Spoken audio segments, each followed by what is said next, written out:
Mother-in-law fed my allergic child peanuts to prove it was fake. What happened next changed everything. Posted to r/justnamil. I'm writing this from a place I never thought I'd be. Not physically, I'm at my kitchen table, coffee getting cold beside me, but emotionally. Mentally. 3 years ago, I was certain I knew how this story would end. I was wrong about everything.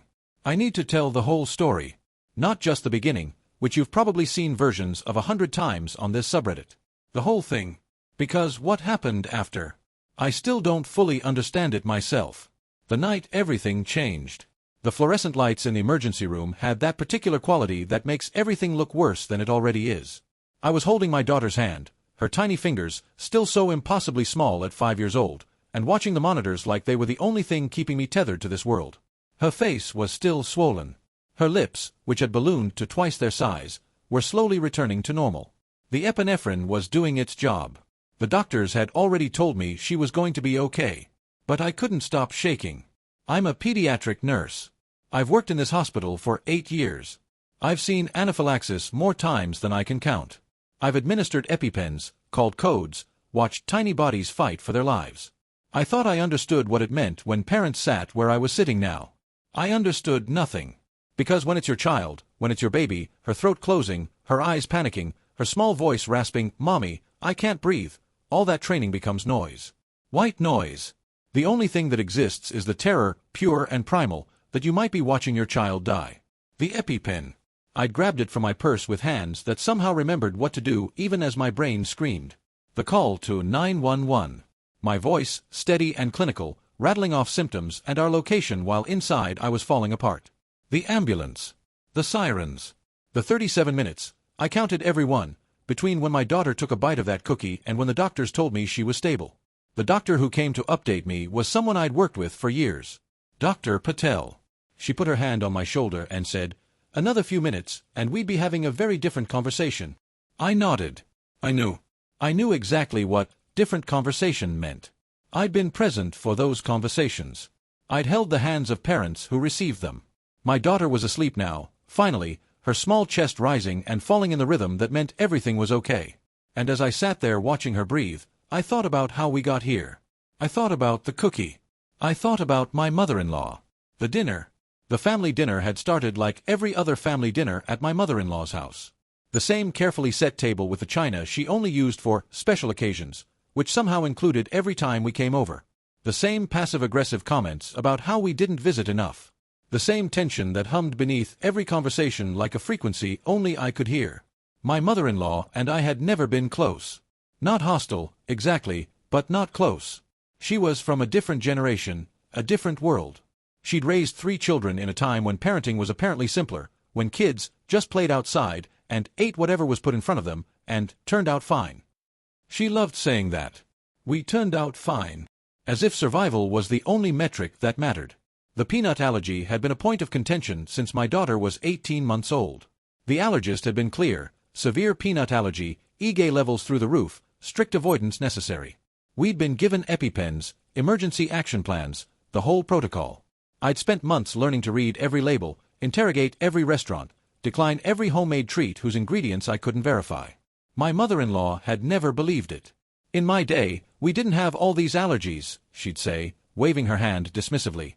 "Kids ate peanut butter sandwiches every day. This is all in your head. Millennial parenting paranoia," she'd called it once, when she thought I couldn't hear. Making the poor child afraid of food. I'd tried everything. I'd shown her the allergy test results. I'd sent her articles from the Mayo Clinic, from the American Academy of Pediatrics. I'd explained the science, how the immune system works, what anaphylaxis actually means, why, just a little bit, could be fatal. She'd nod politely. She'd say she understood. And then, the next time we visited, she'd make comments about how my daughter couldn't even have a normal birthday party, and how we're raising a generation of hypochondriacs. So I adapted. I brought our own food to every gathering. Every holiday, every birthday, every Sunday dinner. A cooler bag with safe snacks, safe meals, safe desserts. My daughter knew the drill. She knew she could only eat what Mommy brought. That night, I'd done the same thing. I'd brought pasta salad, fruit, and homemade brownies that I knew were safe. I'd reminded my mother-in-law, again, about the allergy. I'd watched my daughter like I always did. But I'd gone to the bathroom. 3 minutes. Maybe 4. I'd left my daughter at the table with my husband, my father-in-law, my brother-in-law. Safe. Supervised. I came back to find her holding a cookie. "Mommy, look. Grandma made special cookies just for me." My heart stopped. I looked at my mother-in-law, who had this expression on her face, this satisfied, almost smug expression, that I will never, ever forget. "What's in the cookies?" My voice was calm. Controlled. The nurse voice. "Oh, for heaven's sake, it's just butter cookies. Flour, sugar, butter. Nothing harmful." "Grandma, what's in this cookie?" My daughter asked it innocently. She'd been trained to ask. She always asked. "Just yummy things, sweetheart. Eat up." I crossed the room and took the cookie from my daughter's hand. I looked at it. Sniffed it. And that's when I smelled it, faint but unmistakable. Peanut butter. "Did you put peanut butter in these?" My mother-in-law rolled her eyes. "Just a tiny amount. Less than a teaspoon in the whole batch. I'm proving a point. She'll be fine." I've replayed that moment 1,000 times. The eye roll. The dismissive tone. The words, proving a point. As if my daughter's life was a debate to be won. My daughter had already eaten half the cookie. Within 60 seconds, she was scratching her throat. Within 90 seconds, her lips were swelling. Within 2 minutes, she was struggling to breathe. I grabbed my purse. The EpiPen. My fingers found it automatically.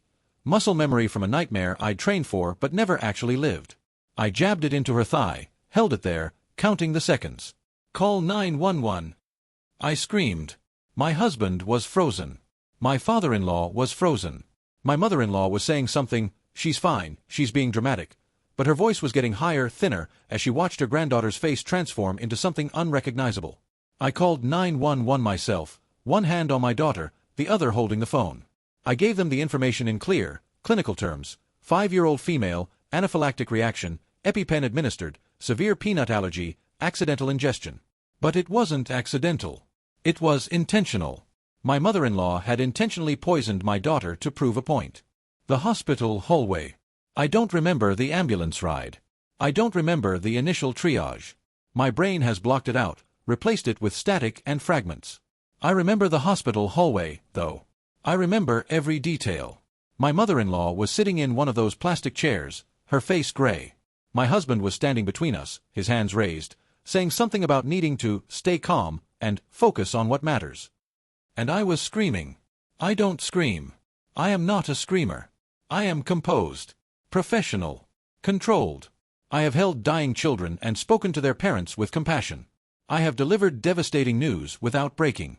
I am good at compartmentalizing. But in that hallway, I was a mother whose child almost died because a grown woman decided her opinion mattered more than medical science. She could have died. I heard my own voice, raw and unrecognizable. She almost died. Do you understand what you did? My mother-in-law was crying. I didn't think. No. You didn't think. You never think. You just decided you knew better than every doctor, every allergist, every medical professional who has ever tested her. You decided that your ignorance was more valid than my daughter's life. I'm sorry, I'm so sorry. Sorry. You're sorry. My daughter stopped breathing. Her throat closed. She could have died in your dining room, surrounded by people who were too stunned to help, because you wanted to prove a point. My husband tried to take my arm. Let's take this somewhere. I pulled away from him. Don't you dare try to manage this. Your mother poisoned our daughter.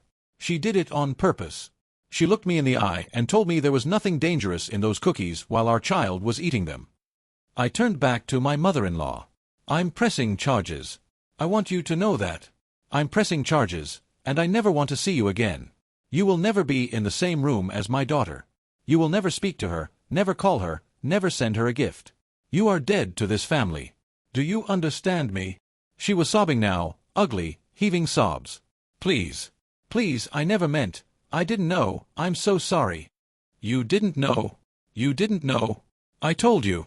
I told you 100 times. I showed you the test results. I explained what would happen. And you decided I was lying. You decided a 5-year-old was capable of faking an allergy for attention. What kind of person does that? I walked away. I walked back to my daughter's room and I sat beside her bed and I held her hand and I didn't let go until morning. Update 1. 1 week later. I'm posting this update because people have been asking, and because I need to process.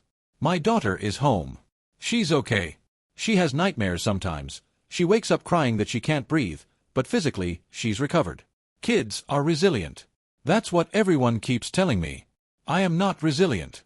I am breaking. I consulted with a lawyer. Pressing charges is complicated.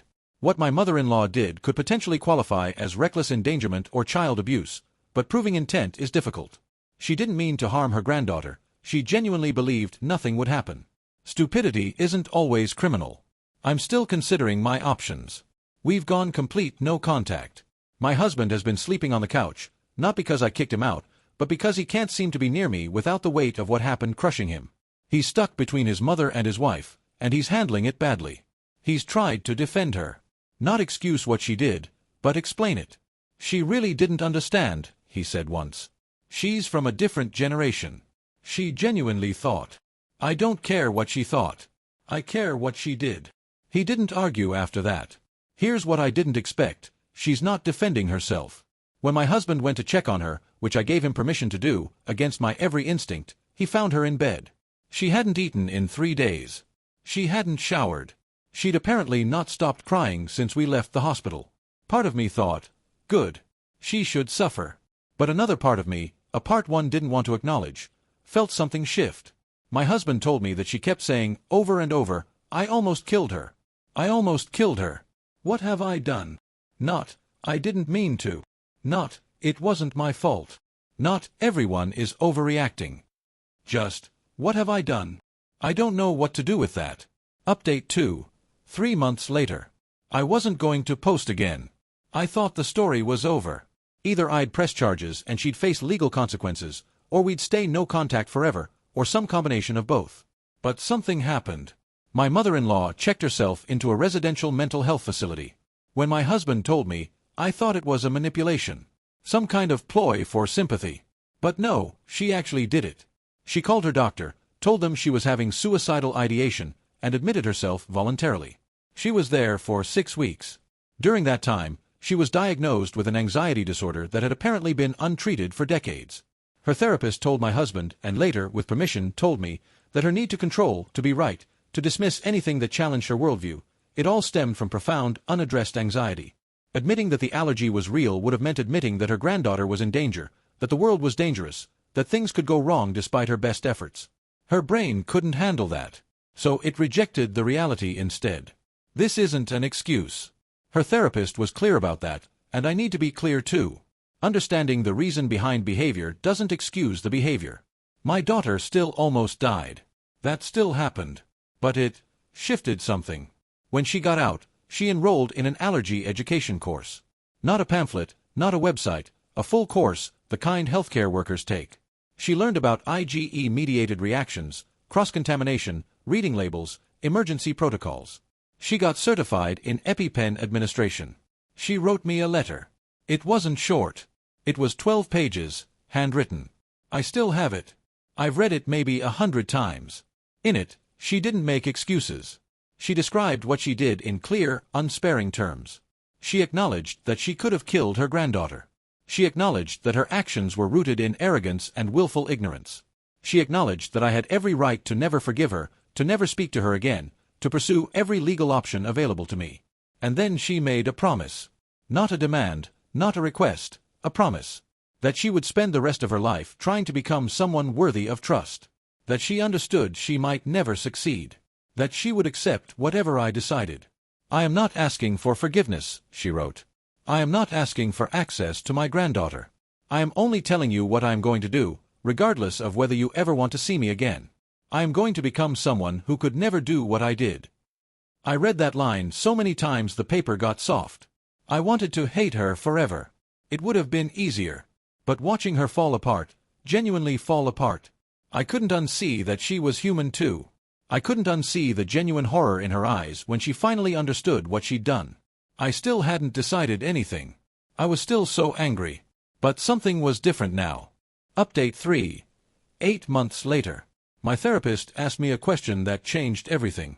What do you need to feel safe? Not what would make things fair. Not what my mother-in-law needed to do. Not what would satisfy my anger. What did I need to feel safe? I sat with that question for weeks.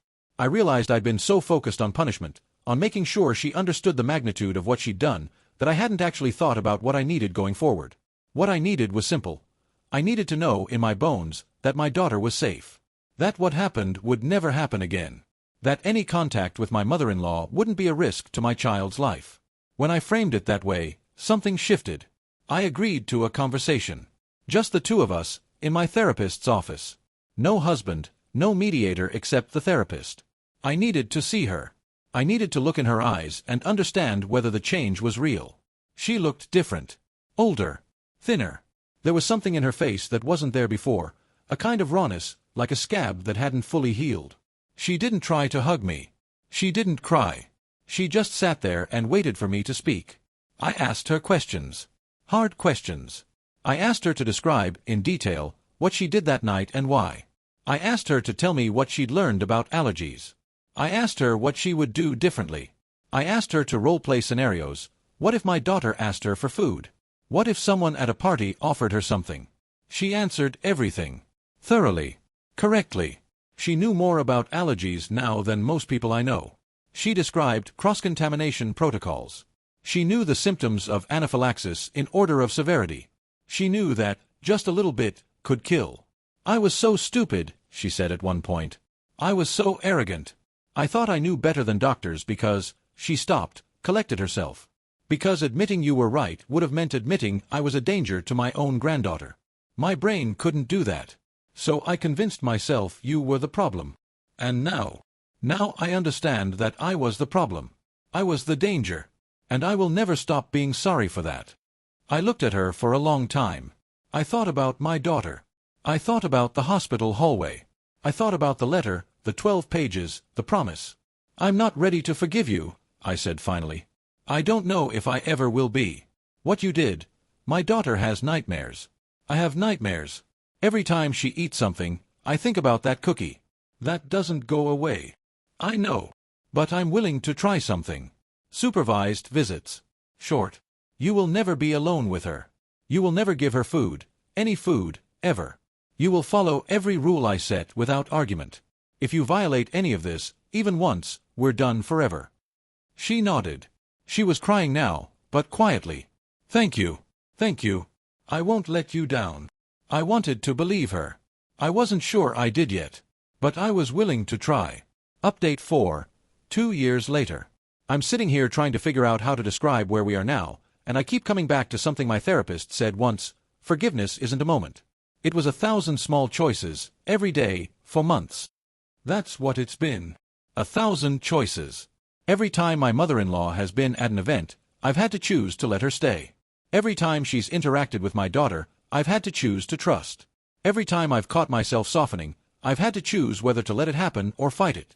And every time, she's proven herself. 2 years of supervised visits. 2 years of never once arguing with a boundary. 2 years of arriving at events with her own EpiPen, of reading ingredient labels out loud, of asking me before offering my daughter even a glass of water. She's become the most careful person about allergies that I've ever met. It's almost overcorrection at this point. She won't bring any food into our house, ever. When she hosts holidays, she has me approve every dish beforehand. She's educated her friends. She's spoken at her church about taking children's allergies seriously. She's become an advocate. Last month, she showed me an email. A woman in her book club had a grandchild with a dairy allergy. This woman had said something dismissive: "Those allergies are so overblown," and my mother-in-law had apparently stopped the entire meeting to explain, in detail, why that kind of thinking was dangerous. She told them about what she'd done. She told them about the hospital. She told them that her granddaughter almost died because she believed exactly what that woman believed. She shared the most shameful moment of her life to educate strangers. I read that email 3 times. I cried. Where we are now. My daughter is 7 now. She's funny and fierce and completely unfazed by her allergy. She carries her own EpiPen in a little pink case, and she tells everyone about it with the kind of matter-of-fact confidence that kids have when adults handle scary things well. She loves her grandmother. That sentence still feels strange to write. After everything that happened, my daughter loves her grandmother. They have tea parties. They read books together. They plant flowers in the garden. Always supervised. Always with rules. But with genuine warmth. My mother-in-law has never once complained about the restrictions. When my daughter asked her once why mommy always has to be there, my mother-in-law said, "Because mommy loves you so much, and she's making sure you're always safe." I'm so glad you have a mommy like that. She didn't make herself the victim. She didn't try to undermine me. She supported my boundaries to my daughter's face. That matters. That matters so much. My husband and I went to couples therapy for a year. We had to rebuild something too, not just my relationship with his mother, but our relationship with each other. He'd been caught in the middle in ways that were unfair to him, and I'd been so consumed by my anger that I hadn't always seen his pain. We're stronger now. Different, but stronger. And my mother-in-law, she's different too. The anxiety treatment changed her in ways beyond just the allergy issue. She's softer now. Less controlling. She asks questions instead of making pronouncements. She says, "I don't know," sometimes, something I don't think I ever heard before the incident. She almost killed my daughter. She also changed completely. Both things are true. I still don't know how to hold them at the same time. Final thoughts. People ask me sometimes if I've forgiven her. I never know how to answer. I've stopped being angry. Most of the time. I've stopped flinching when I see her name on my phone. I've stopped having nightmares about that night. I've watched her earn her way back, inch by painful inch, and I've let myself see it. I've let myself believe that some people can genuinely change when confronted with the consequences of their actions. But forgiveness feels like too simple a word for what's happened. She is not the same person who put peanut butter in those cookies. That person was willfully ignorant, arrogant, certain of her own rightness. That person is gone, destroyed by the horror of what her certainty almost cost. The person who exists now is careful, humble, educated, and remorseful. The person who exists now would never do what the old version did. I believe that completely. But the old version still did what she did. My daughter still almost died. I still held her hand in the emergency room, watching her breathe, terrified that each breath might be the last.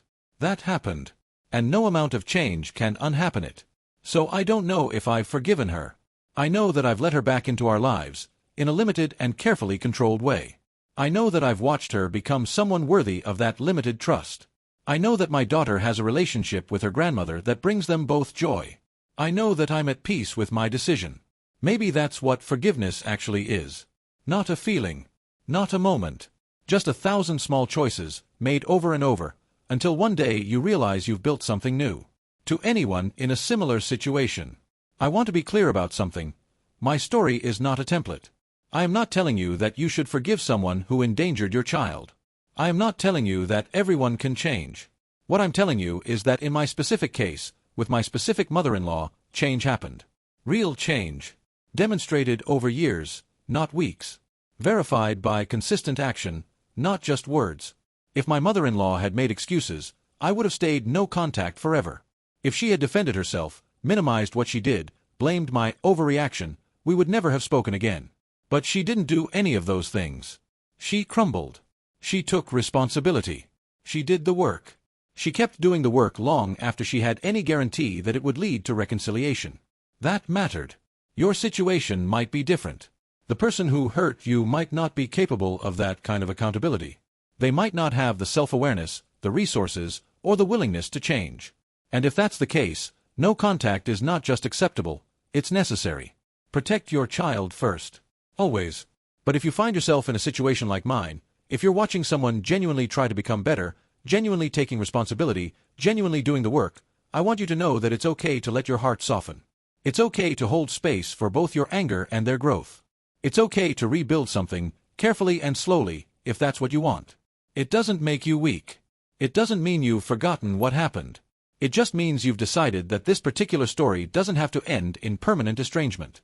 Some people can change. Not everyone. But some. My mother-in-law is proof of that. And 3 years later, I'm grateful, surprised, complicated, careful, but grateful that I gave her the chance to prove it. TLDR, my mother-in-law put peanut butter in cookies to prove my daughter's allergy was fake. My daughter nearly died. I cut contact and considered pressing charges. But over months, my MEL had a complete breakdown, got mental health treatment, educated herself extensively about allergies, and demonstrated genuine, consistent change. We slowly rebuilt a relationship with strict boundaries. She's now the most careful person about allergies I know. Still complicated. Still careful. But we found a way forward. Edited to add, thank you for all the responses. To those telling me I'm foolish or weak or setting a bad example, I understand your perspective.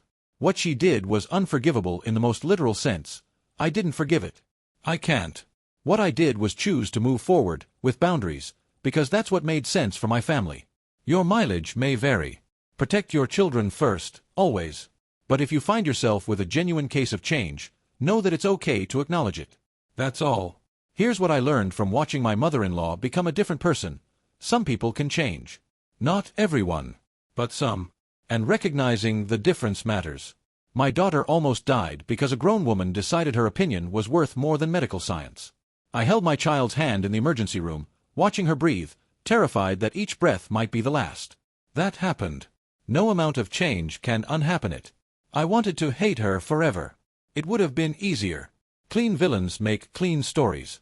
But watching her fall apart, genuinely fall apart, not performatively, I couldn't unsee that she was human too.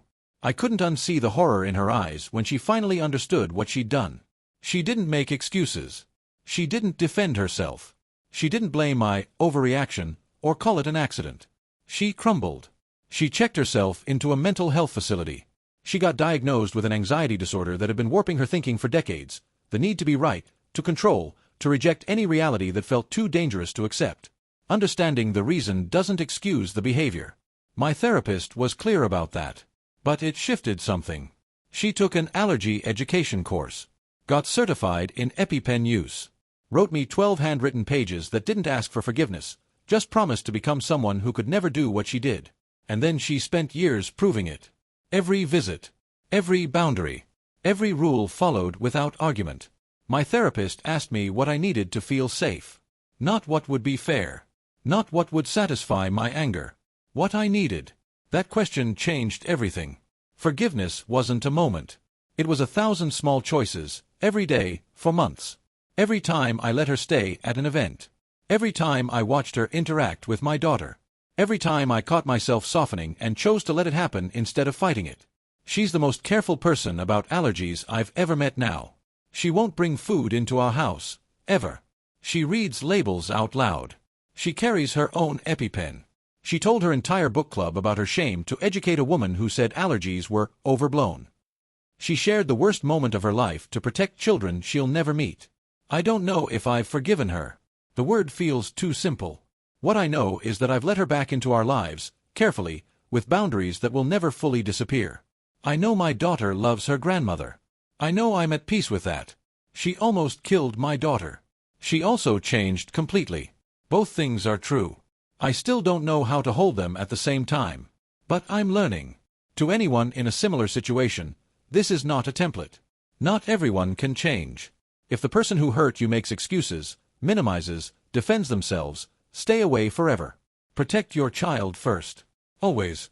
But if you find yourself watching someone genuinely crumble, genuinely take responsibility, genuinely do the work for years without any guarantee it will lead anywhere, know that it's okay to let your heart soften. It's okay to hold space for both your anger and their growth. It doesn't make you weak. It doesn't mean you've forgotten. It just means some stories don't have to end the way you expected.